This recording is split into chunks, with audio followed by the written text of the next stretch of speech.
Chapter 11. The next day Charles had the child brought back. She asked for her mamma. They told her she was away, that she would bring her back some playthings. Berthe spoke of her again several times, then at last thought no more of her. The child's gaiety broke Bovary's heart, and he had to bear besides the intolerable consolations of the chemist. Money troubles soon began again, Monsieur Leroux urging on anew his friend Vincart, and Charles pledged himself for exorbitant sums. For he would never consent to let the smallest of the things that had belonged to her be sold. His mother was exasperated with him, he grew even more angry than she did. He had altogether changed. She left the house. Then everyone began taking advantage of him. Mademoiselle Lempereur presented a bill for 6 months' teaching, although Emma had never taken a lesson, despite the receipted bill she had shown Bovary.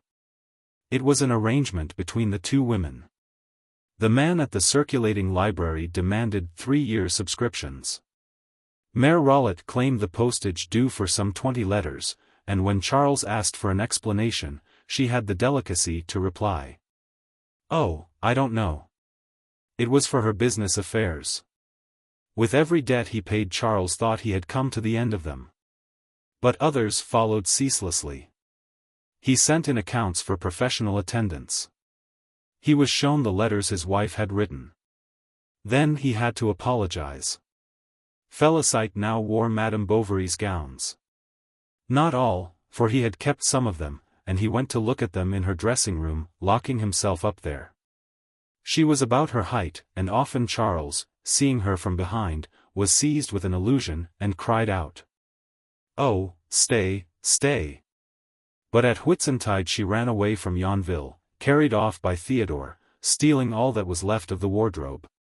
It was about this time that the widow Dupuis had the honor to inform him of the marriage of Monsieur Léon Dupuis, her son, notary at Yvetot, to Mademoiselle Léocadie Leboeuf of Bondeville. Charles, among the other congratulations he sent him, wrote this sentence: "How glad my poor wife would have been."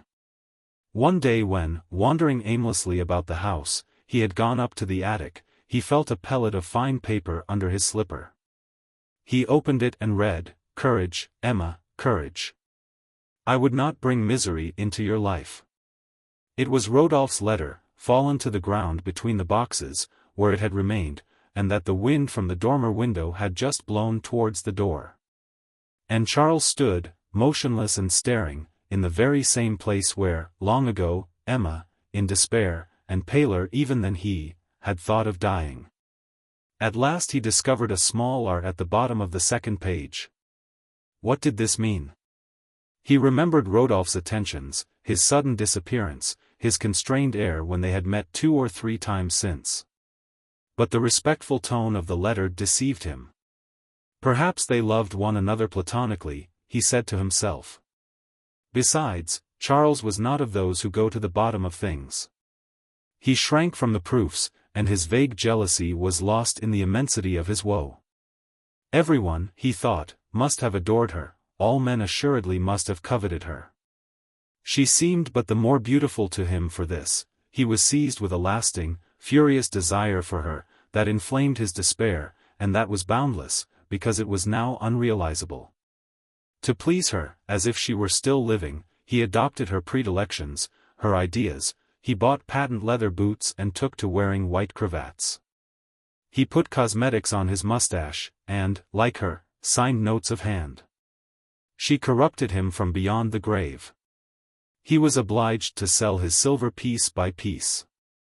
Next he sold the drawing-room furniture. All the rooms were stripped, but the bedroom, her own room, remained as before. After his dinner Charles went up there. He pushed the round table in front of the fire, and drew up her armchair. He sat down opposite it. A candle burnt in one of the gilt candlesticks. Berthe by his side was painting prints. He suffered, poor man, at seeing her so badly dressed, with laceless boots, and the armholes of her pinafore torn down to the hips, for the charwoman took no care of her. But she was so sweet, so pretty, and her little head bent forward so gracefully, letting the dear fair hair fall over her rosy cheeks, that an infinite joy came upon him. A happiness mingled with bitterness, like those ill-made wines that taste of resin. He mended her toys, made her puppets from cardboard, or sewed up half-torn dolls. Then, if his eyes fell upon the workbox, a ribbon lying about, or even a pin left in a crack of the table, he began to dream, and looked so sad that she became as sad as he. No one now came to see them, for Justin had run away to Rouen, where he was a grocer's assistant, and the druggist's children saw less and less of the child, Monsieur Hamais not caring, seeing the difference of their social position, to continue the intimacy. The blind man, whom he had not been able to cure with the pomade, had gone back to the hill of Bois Guillaume, where he told the travelers of the vain attempt of the druggist, to such an extent that Hamais when he went to town hid himself behind the curtains of the Hirondelle to avoid meeting him. He detested him, and wishing, in the interests of his own reputation, to get rid of him at all costs, he directed against him a secret battery that betrayed the depth of his intellect and the baseness of his vanity. Thus, for 6 consecutive months, one could read in the Fanal de Rouen editorials such as these: "All who bend their steps towards the fertile plains of Picardy have, no doubt, remarked, by the Bois Guillaume hill, a wretch suffering from a horrible facial wound. He importunes, persecutes one, and levies a regular tax on all travelers. Are we still living in the monstrous times of the Middle Ages, when vagabonds were permitted to display in our public places leprosy and scrofulas they had brought back from the Crusades? Or, in spite of the laws against vagabondage, the approaches to our great towns continue to be infected by bands of beggars. Some are seen going about alone, and these are not, perhaps, the least dangerous. What are our ediles about?" Then Hamais invented anecdotes.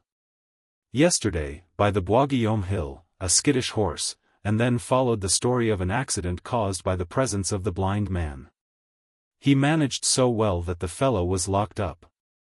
But he was released. He began again, and Hamais began again. It was a struggle. Hamais won it, for his foe was condemned to lifelong confinement in an asylum.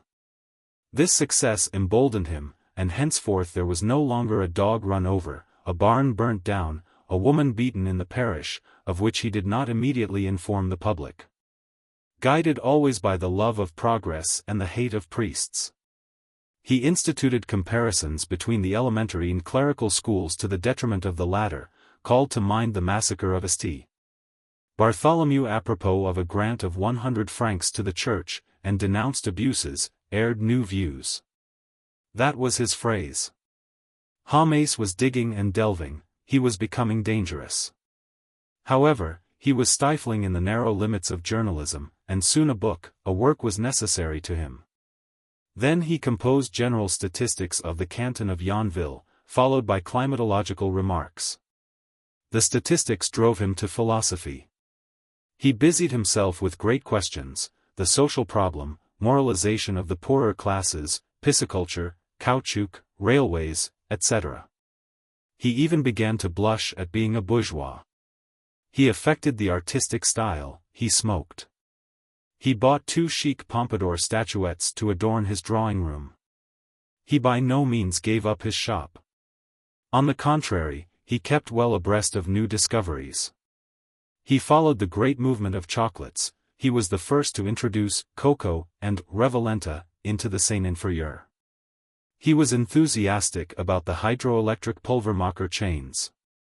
He wore one himself, and when at night he took off his flannel vest, Madame Hamais stood quite dazzled before the golden spiral beneath which he was hidden, and felt her ardor redouble for this man more bandaged than a Scythian, and splendid as one of the Magi.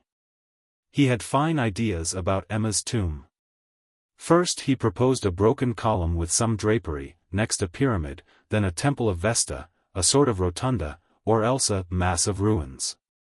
And in all his plans Hamais always stuck to the weeping willow, which he looked upon as the indispensable symbol of sorrow. Charles and he made a journey to Rouen together to look at some tombs at a funeral furnisher's, accompanied by an artist, one Vauferlard, a friend of Bridois, who made puns all the time. At last, after having examined some 100 designs, having ordered an estimate and made another journey to Rouen, Charles decided in favor of a mausoleum, which on the two principal sides was to have a spirit bearing an extinguished torch. As to the inscription, Haumais could think of nothing so fine as Sta Viator 21, and he got no further. He racked his brain, he constantly repeated Sta Viator. At last he hit upon Amabilum Conjugum Calcas 22, which was adopted. A strange thing was that Bovary, while continually thinking of Emma, was forgetting her. He grew desperate as he felt this image fading from his memory in spite of all efforts to retain it. Yet every night he dreamt of her, it was always the same dream. He drew near her, but when he was about to clasp her she fell into decay in his arms. For a week he was seen going to church in the evening. Monsieur Bournisien even paid him 2 or 3 visits, then gave him up. Moreover, the old fellow was growing intolerant, fanatic, said Haumais. He thundered against the spirit of the age, and never failed, every other week, in his sermon, to recount the death agony of Voltaire, who died devouring his excrements, as everyone knows.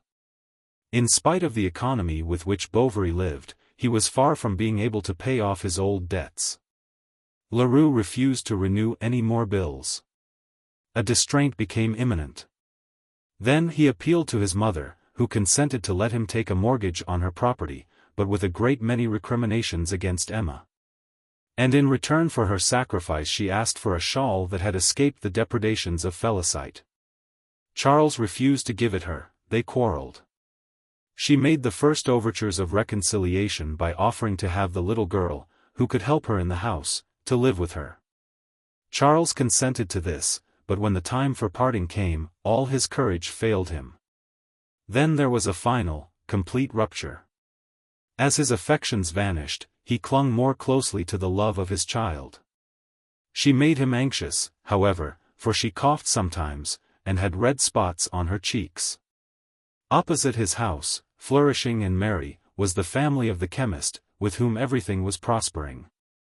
Napoleon helped him in the laboratory, Athalie embroidered him a skullcap, Irma cut out rounds of paper to cover the preserves, and Franklin recited Pythagoras' table in a breath. He was the happiest of fathers, the most fortunate of men. Not so. A secret ambition devoured him. Haumais hankered after the cross of the Legion of Honor. He had plenty of claims to it. First, having at the time of the cholera distinguished myself by a boundless devotion.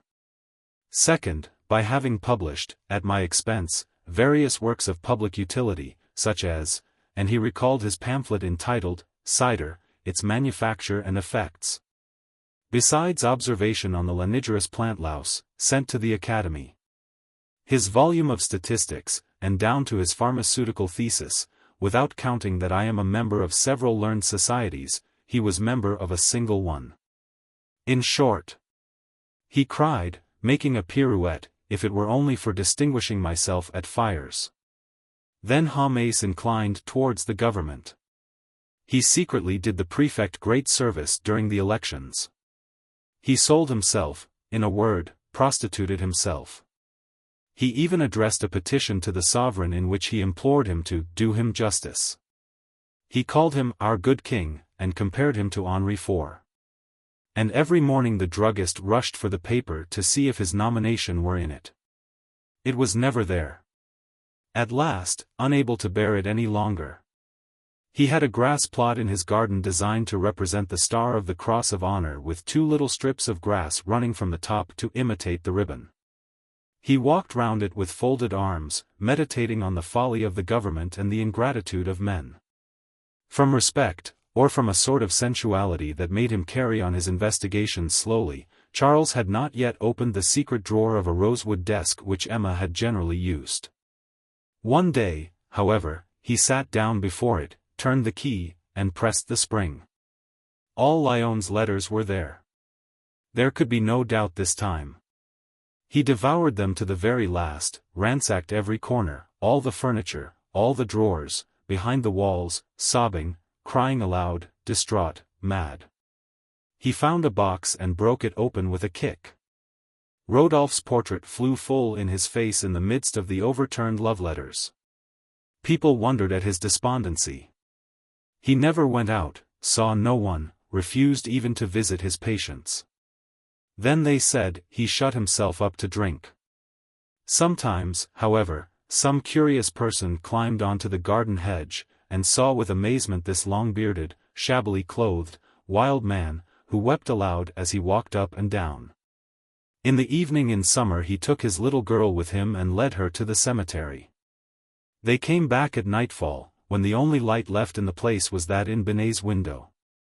The voluptuousness of his grief was, however, incomplete, for he had no one near him to share it, and he paid visits to Madame Lefrançois to be able to speak of her.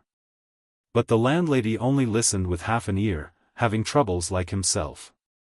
For Leroux had at last established the favorites du commerce, and Hivert, who enjoyed a great reputation for doing errands, insisted on a rise of wages, and was threatening to go over to the opposition shop. One day when he had gone to the market at Argueil to sell his horse, his last resource, he met Rodolphe. They both turned pale when they caught sight of one another. Rodolphe, who had only sent his card, first stammered some apologies, then grew bolder, and even pushed his assurance, it was in the month of August and very hot, to the length of inviting him to have a bottle of beer at the public house. Leaning on the table opposite him, he chewed his cigar as he talked, and Charles was lost in reverie at this face that she had loved. He seemed to see again something of her in it. It was a marvel to him. He would have liked to have been this man. The other went on talking agriculture, cattle, pasturage, filling out with banal phrases all the gaps where an allusion might slip in. Charles was not listening to him. Rodolphe noticed it, and he followed the succession of memories that crossed his face. This gradually grew redder, the nostrils throbbed fast, the lips quivered. There was at last a moment when Charles, full of a sombre fury, fixed his eyes on Rodolphe, who, in something of fear, stopped talking. But soon the same look of weary lassitude came back to his face. "I don't blame you," he said. Rodolphe was dumb. And Charles, his head in his hands, went on in a broken voice, and with the resigned accent of infinite sorrow. "No, I don't blame you now." He even added a fine phrase, the only one he ever made. "It is the fault of fatality." Rodolphe, who had managed the fatality, thought the remark very offhand from a man in his position, comic even, and a little mean. The next day Charles went to sit down on the seat in the arbor. Rays of light were straying through the trellis, the vine leaves threw their shadows on the sand, the jasmines perfumed the air, the heavens were blue, Spanish flies buzzed round the lilies in bloom. And Charles was suffocating like a youth beneath the vague love influences that filled his aching heart. At 7 o'clock little Berthe, who had not seen him all the afternoon, went to fetch him to dinner. His head was thrown back against the wall, his eyes closed, his mouth open, and in his hand was a long tress of black hair. "Come along, Papa," she said. And thinking he wanted to play, she pushed him gently. He fell to the ground. He was dead. 36 hours after, at the druggist's request, Monsieur Canavet came thither. He made a post-mortem and found nothing. When everything had been sold, 12 francs 75 centimes remained, that served to pay for Mademoiselle Bovary's going to her grandmother. The good woman died the same year. Old Rouault was paralyzed, and it was an aunt who took charge of her. She is poor, and sends her to a cotton factory to earn a living. Since Bovary's death 3 doctors have followed one another at Yonville without any success, so severely did Hames attack them. He has an enormous practice. The authorities treat him with consideration, and public opinion protects him. He has just received the Cross of the Legion of Honor.